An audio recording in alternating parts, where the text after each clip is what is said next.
In today's episode, we are finally going to get candid with the cardboard once again. Today I'm going to be sharing my first impressions of 6 new-to-me board games, including Leviathan Wilds, Positano, Critter Kitchen, Amazonia Park, Shall We, and Hot Streak.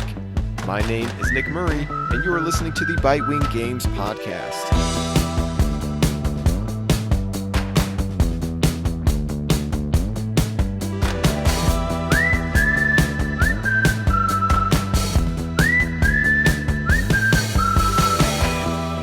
So we're going to start things out talking about Leviathan Wilds, which I have 5 plays of at 2 to 3 players.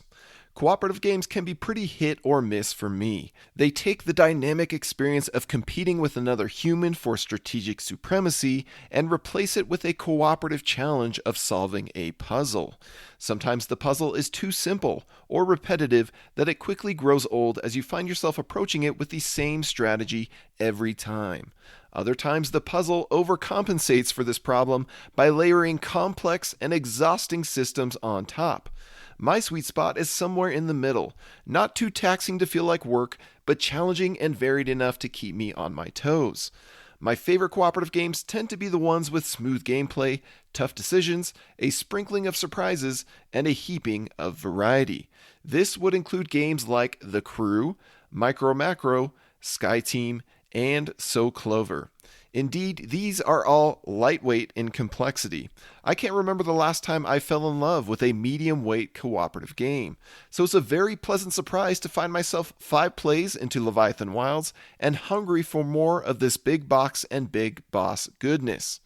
If you're familiar with Shadow of the Colossus, then you're not too far off from what Leviathan Wilds is trying to accomplish. The mood of this board game is less dark than its video game inspiration.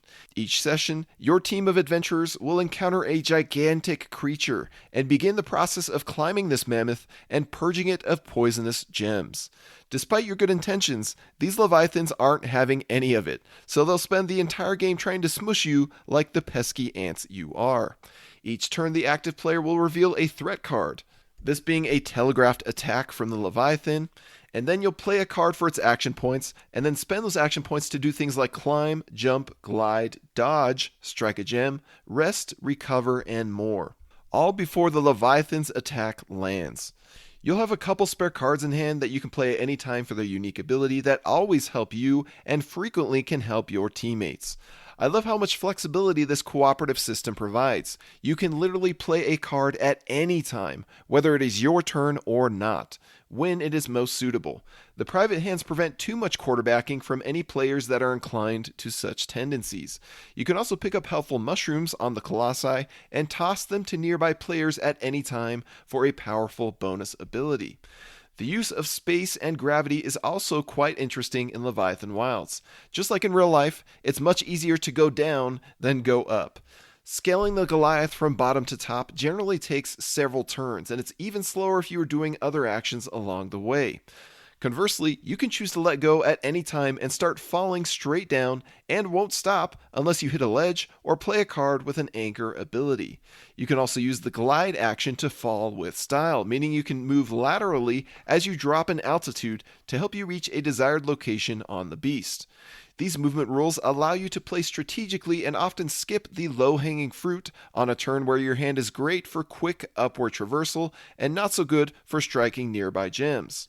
But like any good cooperative game, you'll be forced to juggle a lot of priorities, including your grip. If your drop pile ever runs out, then you lose your grip on the Leviathan and start falling immediately, which can be very punishing if there is no ledge to stop your descent back to square one. It helps to navigate to ledges and rest along the way to make sure your drop pile doesn't get too low. Or you can simply choose to not draw your last card and hope the Leviathan doesn't force you to discard it before your next rest action. The turns play smoothly and the objective is equally simple. The beast is riddled with dice of various values that you'll need to strike down to 0 in order to come away victorious. Meanwhile, you'll be taking a battering when you finish your turn and the Leviathan takes a swipe at you or your friends. Health is at least easy to recover. You just don't want to let it drop too far because you'll also be gaining blight, which is much harder to recover from. And if your health and blight trackers cross, then you are cooked. Well, nearly cooked. Your teammates will have one last turn to try and complete the objective before you all lose. In one of our plays, we had a teammate sacrifice herself with one last mighty blow, succumbing to Blight, but taking out the highest gem and giving us one last turn to take out the remaining gem and win the game. It was pretty awesome. While the game has a solid core, ripe with challenging objectives and thrilling decisions, its greatest strength might just be the sheer amount of variety on display. The spiral-bound book of Leviathans boasts 17 monsters, with unique layouts and threat decks. The player decks are further seasoned with a whole slew of characters and classes that allow for all kinds of juicy combinations. And if that's not enough, then there is already an expansion with even more content goodness. Best of all, Leviathan Wilds is approachable enough that I've been able to teach it to 4 different groups, all while exploring a different Leviathan and player deck every session. This would be a much harder game for me to dig into if I was locked into the intro setup until I found a regular group for it. I've only lost once so far, but we immediately reset that particular game and scraped out a thrilling win on our second attempt thanks to an improved strategy. But all of my plays across several Leviathans and decks have been a blast. I'm eager to see what challenges await next. I gave an excellent prognosis to Leviathan Wilds. Next, we're going to talk about Positano, which I have 2 plays of at 4 and 5 players. Notably, if you want to play 5 or 6 players, you need the expansion to this game. Positano caught my attention immediately when I heard it was a mean, quick, and pretty auction game. It features an eye-catching production with nice chunky buildings and rooftops that stack together well, similar to Tower Up. It has a bit of the Estates vibe, where you are bidding to put out buildings, and your efforts at one tower can be rendered obsolete by the scheming of an opponent. Yet Positano is not nearly as brutal as the Estates. There's bonus point gelatos to be enjoyed and variable objective cards to be pursued. The central mechanism of Positano is found in the simultaneous bidding that takes place each round. Players are bidding for first dibs on 3 different rows of tiles. You'll commit to a combination of 2 cards, one of them being a 3-tiered bid, and the other one being a modifier to that 3-tiered bid. You'll be forced to prioritize one row of rewards over another, as most of the cards are some combination of high, medium, and low bids. The 3 rows offer specific lots, a number of blocks to replenish your supply, and a quality of rooftop, plus some other benefits. The basic objective is to build tall towers with high-quality rooftops, which increase your tower multiplier. But only the levels of your tower that have a seaside view that aren't blocked off by the towers in front of yours will be worth points. So the challenge is to time your high bids in the most critical rounds for your strategy and hope you claim your desired rewards, all while managing your supply of building blocks. In both plays, I opted for a strategy of building a couple maximum height and maximum quality towers as my point whales, and then defending the spaces in front of them so they aren't too blocked off in the final scoring. This worked quite well, even with the unique objective cards between each play and the ability to combine bidding cards and modifiers in different ways. Both plays felt pretty similar. Because the bidding cards are restricted to exact values and all player hands are the same, you'll never see a player go unexpectedly high or low on an auction. It's very much an auction game with the safety bumpers up, for better or worse. I do appreciate that Positano plays rather quickly, although it's hard to think of it as a filler game with a box that is so necessarily large to hold the chunky pieces. While I enjoyed both plays of Positano, I've tried so many different auction games at this point that the bar is high for me to really love one. I've got smaller, faster, and spicier options that can satiate my appetite for a filler auction game.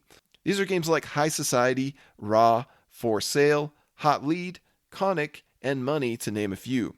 But I had a pleasant enough time with Positano, and I wouldn't mind visiting this Italian village again someday. I give a fair prognosis to Positano. Next, we're going to look at Critter Kitchen, which I have 1 play of at 5 players. Critter Kitchen is the latest release from publisher Cardboard Alchemy, also known for Flamecraft and Andromeda's Edge, and from designers Peter C. Hayward, known for Things and Rings and That Time You Killed Me, and Alex Cutler. While I've only tried a few other games from Peter and nothing else from the publisher or the other designer, Peter's designs are always interesting, so I was happy to dig into the kitchen of critters. Immediately, we were surprised to see just how much table space this game took up. You have 7 location boards lined up beneath a long central board, sitting beneath a row of cards, surrounded by personal player areas of cards and boards and screens and tiles. A large table is a must. Fortunately, these many components are vibrantly decorated by Sundara Tang's art. This is the same artist from Flamecraft, and her fantastical world. She definitely put the critter in Critter Kitchen. But aside from a lot of endgame scoring objectives, this one is rather easy to get into. The standout moment of Critter Kitchen comes in the mad dash for ingredients, which happens every round. Players secretly select 3 different locations to send their chefs to, and they desperately hope that nobody else picked those same locations. Supplies at each site are limited, and if everybody shows up to the same place, then most folks will come away empty-handed, save for a consolation soup. Your smallest chef has top priority, but it only gets to claim 1 ingredient, while your largest chef goes last in the picking at a location, but they get to take a whopping 3 ingredients when it is finally their turn, assuming there are still 3 or more ingredients left to claim. So the entire crux of the game lies in predicting your opponent's moves and then outfoxing them for the best ingredients.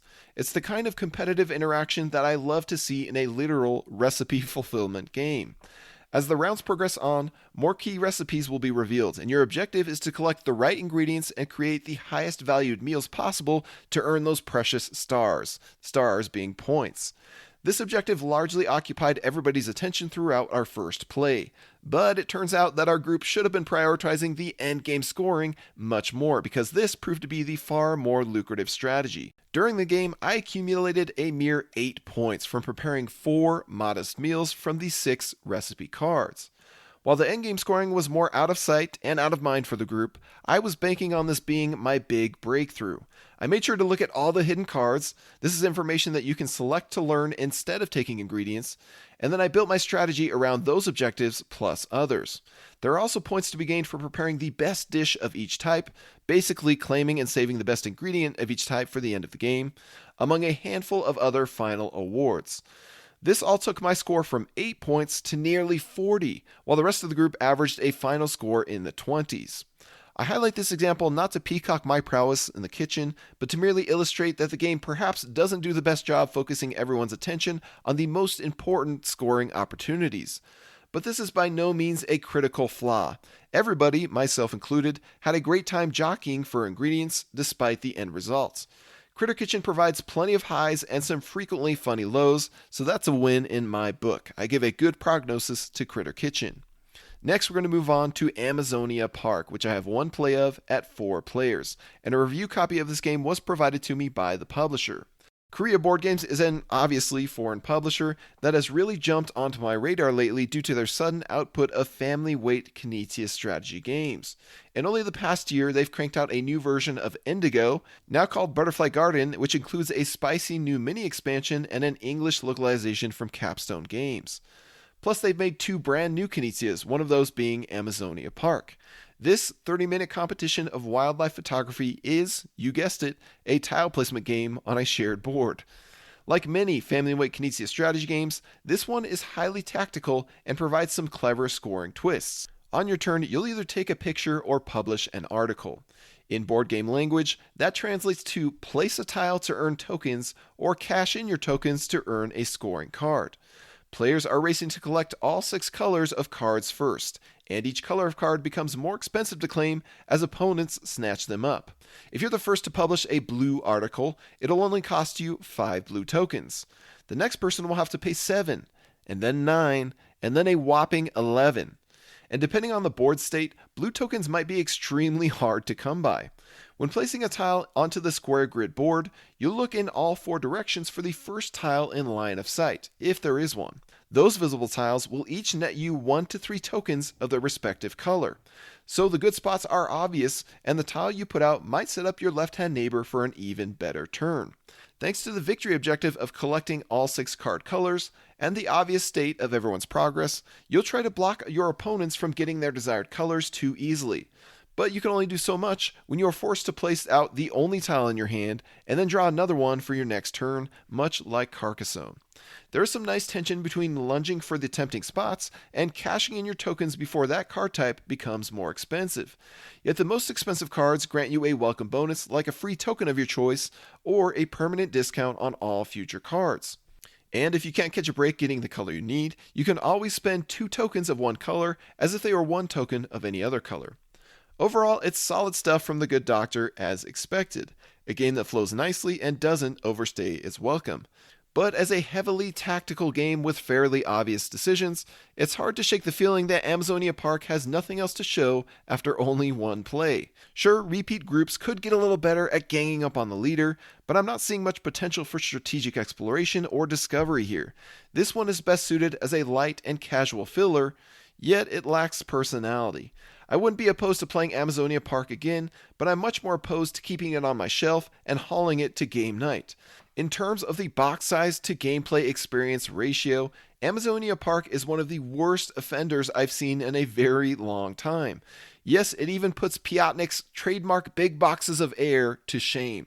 How bad is it, you ask? Well, let's put it this way.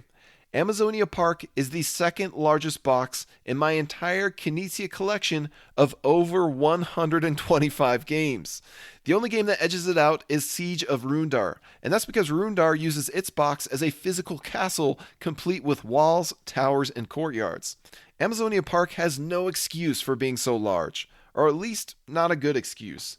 Most of the space in this box is devoted to 2 completely unnecessary components, a card stand and a tile rack. Sure, it is convenient to have a spot to fit these giant punchboard stands in the box so you don't have to disassemble them after play, but their very existence feels wasteful. The cards could easily lay flat next to the board, and the tiles could be made into a few simple stacks. Remove these 2 stands and the box could probably be 85% smaller. If you're going to be a light gaming snack, it's much better to hide the empty calories in a smaller package and behind a facade of variability. So I give a poor prognosis to Amazonia Park. Next, we're going to talk about Shall We, which I have 2 plays of at 2 and 4 players. And a review copy of this game was provided to me by the publisher. So the other recent Knizia release put out by Korea Board Games is Shall We. Shall We is itself a re-implementation of an older Knizia game that adds in a few new wrinkles. That older game is 2012's Start 11 the board game, which itself is a re-implementation of a now 100-year-old game called Elfer Rouse. And notably, this original game was not designed by Rainer Knizia. Throughout these iterations, the objective has stayed the same.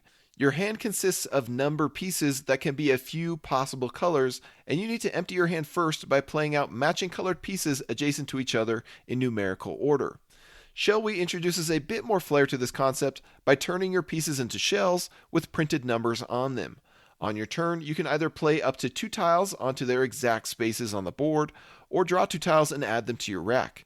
The main restriction here is that you can only play tiles adjacent to other tiles, so you have to try and seed and push the board in your favor. Fortunately, players start the game by choosing 1 tile to seed the board with, and you can earn bonus actions later to put out stranded tiles and start a new growing chain. It's a simple exercise of playing the right tiles at the right time while milking the bonus actions. The other major feature of Shall We comes in the form of bottle actions. Each session, you'll set up the game with a unique bottle action along each row. Whenever a player puts out 2 consecutive tiles in the same row, 10 and 11 or 2 and 1 for example, then they immediately get the bonus action of that row. This is where you'll find the most flavor in Shall We. One bonus lets you pass a tile to the player in the lead. Another forces all your opponents to draw a tile. Another gives you a bonus turn. And there are several more. In our 4-player game, it was amusing to see players popping off the bottle bonuses and nailing each other with negative effects. It certainly invited some light banter that I missed having in my 2-player game of this. Now, despite having 100 years to refine the idea, Shall We doesn't leave much of an impression. The gameplay is about as memorable as a sandcastle built on the wet fringes of the shore. One moment you're playing it, putting out shells in the only spots they can go, and the next moment it is completely washed from your memory. There's almost nothing to uncover here in terms of strategies or decisions. In that regard, it certainly makes for a pleasant enough game to play with young kids or with your great aunt who simply wants something to do with her hands while she chats the evening away. At least it doesn't come in an offensively large box. But I give a poor prognosis to Shall We. And finally, we're going to cover Hot Streak, which I have 6 plays of at 4 to 8 players. Does the world really need another racing and betting game when we already have the excellent Winner Circle, the popular Camel Up, and the recent hit Ready Set Bet? Perhaps not. So does the world need the latest challenger in this genre called Hot Streak? I submit to you, dear listener, a resounding yes. Hot Streak takes all the wacky chaos, thrilling drama, and sinister humor from those other games and cranks things up to 11. The racers have more personality than ever before, with uncanny eyes peeking through their mascot uniforms. The card effects are crafted to allow for unexpected twists, thrilling comebacks, and shocking defeats. The player decisions are kept to a brisk pace and sharp simplicity, where the game gets out of its own way and lets players invest their attention in the race. When the gun is fired and the races are off, nobody has to worry about their next turn or fret over a future decision. The game is out of your hands.